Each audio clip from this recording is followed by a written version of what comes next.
Alright everybody, and this is something a little bit different than what I normally do. This is actually a speedrun of Phantasmagoria, which I hinted doing in my Let's Play, because I wanted to show just how short the game really was if you just knew what to do and did just what needed to be done and nothing else.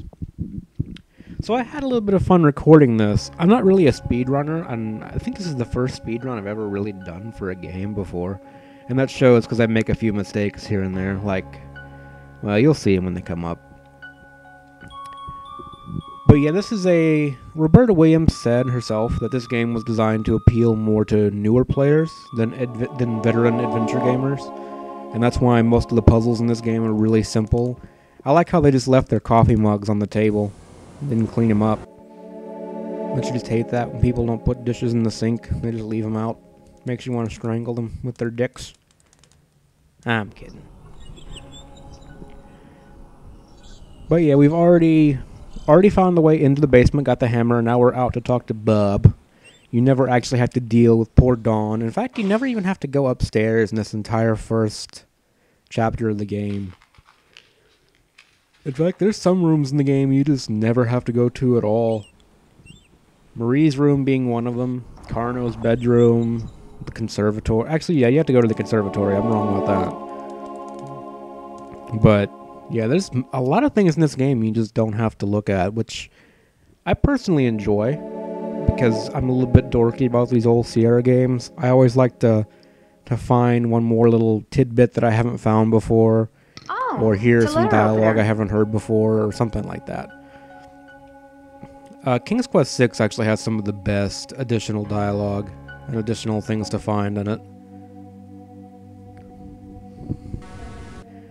One thing I'll say, people really hate on the actors in this game, and to be fair, they can be kind of bad, but I get it. Like, to basically understand this entire game was done with a blue screen. I wonder why they never really do blue screens anymore. It's always green screens nowadays. Anyway, there was really next to nothing for the actors to actually interact with. Like, I've watched some behind-the-scenes footage for this game, and like, even like something basic like Harv's store, which we're about to go see here in a second. They don't even have the counter. They don't have the counter. The counter was just this blue box that the actors were working with, and he had a bottle of something to hand to Adrian, but they really had nothing to work with. And while I'm not an actor, I can't imagine that's easy to do, to work with essentially no props, no stage, nothing, just you and someone else, not even really dressed up as characters because everyone just wears normal clothes in this game, and trying to get into character and take it all seriously. And of course, try to imagine in your head what the director had in mind, so I can imagine it would be pretty difficult. And you see some bad acting even in like really big Hollywood movies, like for example the Star Wars prequels. Poor Hayden. I don't know. I'm not gonna get into Star Wars. We got a new movie coming out this year. I hope it'll be good. My hopes are not high, but I hope it'll be good. And here we are, we're on chapter 3. And I'm gonna do things differently than I did in the actual LP. You can talk to Cyrus behind that tree there, rather than just going to the barn. Which I always like that there's alternate ways you can do little things. There aren't really a lot of alternate puzzles in this game. Most puzzles are solved in one way, and that's the only way you can do it. Though there are, I think, 2 or 3 puzzles that have different solutions. I only do one alternate solution in this playthrough, unfortunately. The other big one is the crucifix.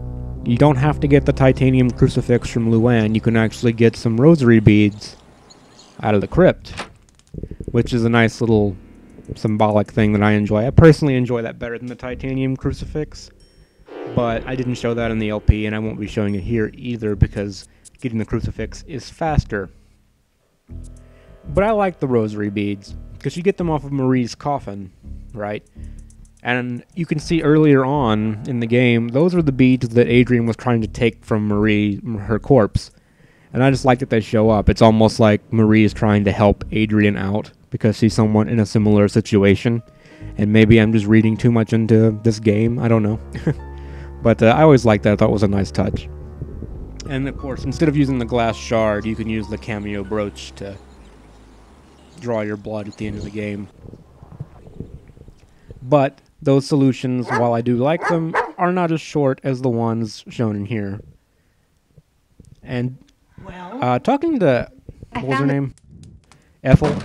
She was tricky, because if you hit skip after she says well, you'll just skip and go back to the door after it's closed in your face.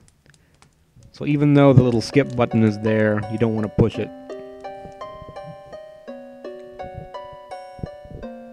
So I guess the version of Adrian in this speedrun is really clueless. And I think that's why the dialogue is written in such a way that it is in this game. I have a question. Because Adrian really comes off as stupid in this game, because she never acknowledges that anything weird is going on in the house. She just seems to act like everything's normal and everyone's being weird around her, but I suppose the reason for that is the game doesn't actually require you to discover anything.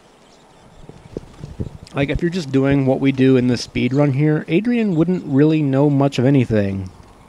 At least not until the very end of the game. So I think the dialogue is written in such a way as to leave her basically assuming the player doesn't know everything, even though it's fairly obvious.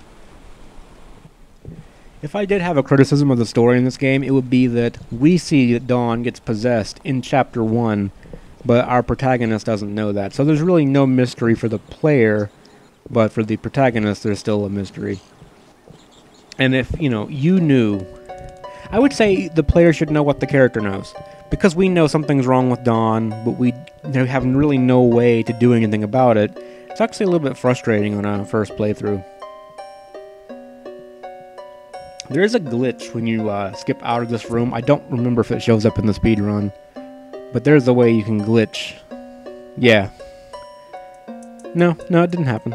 Sometimes that room will show itself in reverse, which I didn't do there, fortunately. You dirty. And Dawn's being a jealous asshole. So we're already on Chapter 5. This is one of my favorite chapters in the game. Though you don't really have to watch any of the cutscenes in this game except the one with Harriet. So you can basically just go through this chapter, skip all the exposition about the way Carno's wives died. And again, Adrian is clueless. Though she just talked to Carno, that part's not optional.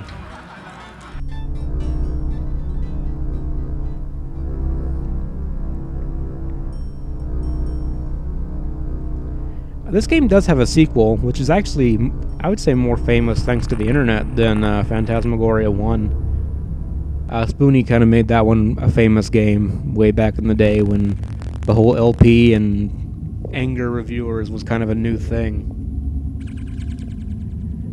I do like a lot of what the second game tried to do, but this one's still my favorite. I think the second game, I don't know how to put it. It did some things well, but it did a lot of things really poorly.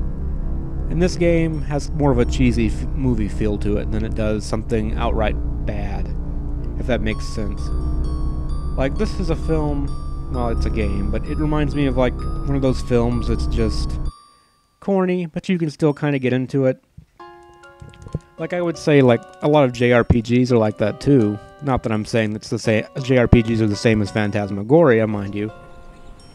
But something like Legend of Dragoon, the dialogue's really cheesy, the characters are a little bit one-dimensional or silly, but you still end up caring about those characters, and they still end up, meaning something to you. And I kind of messed this up. You have to look at the cross in the case, and then you can trade it for the brooch. Still faster than getting the rosary beads, though. So we're back to old Ethel, and this scene was reused, apparently. Well, we didn't really need to listen to old Malcolm anyway. He doesn't say anything useful anyhow.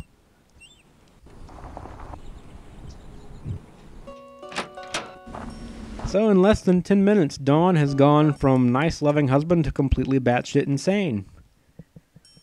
And in this speedrun here, we're going to do things the boring way. And just grab the glass shard while we're not in the chase. And then we're going to go down and get the snowman ornament, again, while we're not in a chase. This is what I called the boring way in the LP. You actually get to skip the entire chase sequence, which when they were making this game, the chase sequence took a week to film. An entire week of their filming time was just doing the chase scenes, and it was one of the most painstaking and expensive parts of the game to make, if I'm not mistaken. And one of the ones I spent the most amount of time on was just doing all the chase sequences. And there's actually quite a few, because every screen you're on, there's a different way that Adrian can get captured. There's a lot of different, would you call it animations? A lot of different animations the characters go through.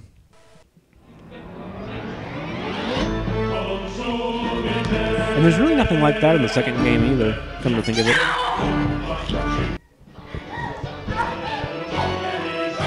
Of course, getting chased is the scariest part of any of the horror games, really. Like, I remember playing Amnesia, which I would have done on LP if it wasn't such a cliche thing to do. But, like, most of the scary parts of that game are when you're actually caught and you have to be chased around by the grunts. And that game is just fucking terrifying. I really liked Alien Isolation as well. At least until the xenomorph went away, then it became kind of boring. And here we are at the end of the game. I don't really have anything else to say about this game that I haven't already. I do like the game. I like what it represented. It just has a special place to me in my gaming history. And not all the games that I cherish from my younger years are good. And this one is certainly not all that great. But I care about it. And I think it's a pretty cool game. Just for, if nothing else, the sort of novelty these FMV games represent. Anyway, guys, I'm going to go ahead and leave you at this. Listen to the credits music. It's different. And you guys take care of yourselves. I will see you next time.